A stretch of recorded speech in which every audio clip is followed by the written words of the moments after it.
नमस्कार दोस्तों, आज अपन 1962 के जो भारत चीन के मध्य जो युद्ध हुआ था उसके बारे में डिटेल से इस वीडियो में चर्चा करेंगे। तो आइए दोस्तों वीडियो को शुरू करते हैं। सीमा विवाद को लेकर भारत और चीन आमने सामने। चीन जहां भारत को 1962 युद्ध की याद दिला रहा है, तो जवाब में भारत का कहना है कि अब 1962 का भारत नहीं रहा है। आज चीन ने यहाँ तक कह दिया है कि वो अपनी सीमाओं की रक्षा के लिए भारत के जंग तक से नहीं हिचकिचाएगा। दोनों देशों के बीच रिश्ते कहाँ तक जाएंगे यह तो वक्त ही बताएगा, लेकिन इस माहौल में 55 साल पहले के उस युद्ध और उसके हालात में एक नज़र डालनी जरूरी है। भारत ने कभी नहीं सोचा था कि चीन उस पर हमला करेगा, लेकिन पड़ोसी देश ने ऐसा किया। 20 अक्टूबर 1962 को चीन ने भारत पर हमला कर दिया, जिसे भारत चीन के 1962 युद्ध के रूप में जाना जाता है। भारतीय सेना इस हमले के लिए तैयार नहीं थी। नतीजा ये हुआ कि चीन के 80,000 सैनिकों का मुकाबला करने के लिए भारत की ओर से मैदान में थे 10-20 हज़ार सैनिक। यह युद्ध पूरे 1 महीने तक चला, जब तक कि 21/1962 को चीन ने युद्ध विराम की घोषणा नहीं कर दी। भारत 1947 में आज़ाद हुआ और 1949 में People's Republic of China PRC का गठन हुआ।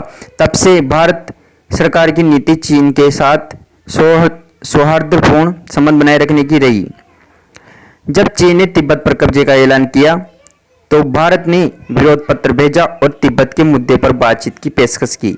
यहाँ तक कि ऑक्साई चीन बॉर्डर पर तैयार करने के मामले में भारत ने बाजी मार ले गया।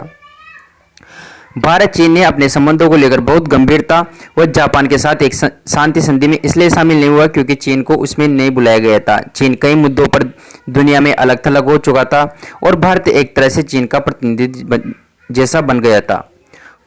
1954 में चीन और भारत के 5 सिद्धांतों को आधारभूत मानकर संधि, जिसे पंचशील सिद्धांत कहा गया है, इसके तहत भारत ने तिब्बत में चीनी शासन को स्वीकार किया। यह वही समय था जब पंडित जवाहरलाल नेहरू ने हिंदी चीनी भाई भाई का नारा दिया था। जुलाई 1954 में नेहरू ने भारत का नक्शे में सुधार का निर्देश देते हुए एक पत्र लिखा, जिसमें सभी मोर्चे पर भारत की सीमाओं का निर्धारण किया गया।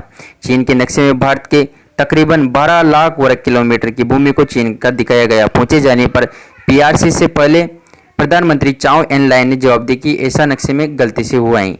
मार्च 1959 में जब दलाई लामा चीन से भागकर भारत आए तो उन्हें मिले स्वागत सम्मान से चीन के बड़े नेता माओ जेडोंग भड़क गए। दोनों देशों के बीच तनाव तब और बढ़ गया जब माओ ने आरोप लगाया कि तिब्बत की राजधानी ल्हासा में हुए विद्रोह में भारतीयों के कारण हुआ है। ल्हासा में जो विद्रोह हुआ वो भारतीयों के कारण हुआ है। तिब्बत में अपने शासन के लिए भारत को खतरा मानने की चीनी धारणा 1962 में युद्ध के सबसे बड़ा कारण रही। 1962 की गर्मियों में भारत और चीन की सेनाओं के बीच विवाद की कई घटना हुई। 10 अक्टूबर 1962 में 350 चीनी सैनिकों ने कुसुल में भारतीय पोस्ट को घेर लिया और लाउडस्पीकर से गोरखा सैनिकों को यह मैसेज दिया कि उन्हें भारत की ओर से नहीं लड़ना चाहिए। अक्टूबर 1959 को जब कांगड़ा दर्रे में दोनों सेनाएं टकराई तो भारत ने महसूस किया कि वह युद्ध के लिए तैयार नहीं है। इस झड़प में भारत के 9 पुलिसकर्मी शहीद हुए। इसके बाद विवादित इलाके में गश्ती दल वापस बुला लिया गया। 20 अक्टूबर 1962 को चीन की पीपुल्स लिबरेशन आर्मी ने लद्दाख और उत्तरी पूर्वी सीमा एजेंसियों में मैकमोहन रेखा के पास से हमला कर दिया। जब तक युद्ध की शुरुआत नहीं हुई तब तक भारतीय पक्ष आश्वस्त था कि ऐसा कुछ नहीं होने वाला, इसलिए उसकी तैयारियां काफ़ी हद तक कम थी। भारत ने विवादित इलाके में महज 2 डिवीज़न तैनात की, जबकि चीनी सैनिकों की 3 डिवीज़न रेजिमेंट वहां थी। चीन ने भारतीय टेलीफोन लाइनों को भी काट दिया ताकि सीमा पर मौजूदा बल अपने मुख्यालय से संपर्क न कर सके। युद्ध के पहले दिन चीन की पैदल सेना ने भी पीछे से भारत पर हमला कर दिया। लगातार नुकसान से भारतीय सैनिक भूटान में भागने को मजबूर हो गई। 22 अक्टूबर को चीनियों ने झाड़ियों में आग लगा दी, जिससे भारतीयों के बीच भ्रम की स्थिति पैदा हो गई। 400 चीनी सैनिकों ने भारतीय सेना पर हमला बोल दिया। भारतीयों ने जब जवाब में फायर किया तब वो जाकर रुके। जब भारतीय सेना ने देखा कि चीनी सेना दर्रे के पास एकत्रित हो रही है तो उसने मशीन गन से फायर किया और 200 चीनी सैनिकों को मार गिराया। 26 अक्टूबर को सिख सैनिकों की गश्ती दल को चीनी सैनिकों ने घेर लिया। उन्हें बचाने के लिए भारतीय सेना की एक यूनिट ने हमला किया और सिख सैनिकों को मुक्त कराया।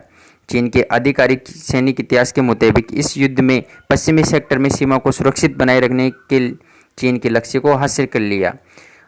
तो दोस्तों, आपने आज 1962 जो भारत और चाइना का जो युद्ध हुआ था उसके बारे में जाना, क्या क्या प्रक्रिया रही, कैसे युद्ध हुआ।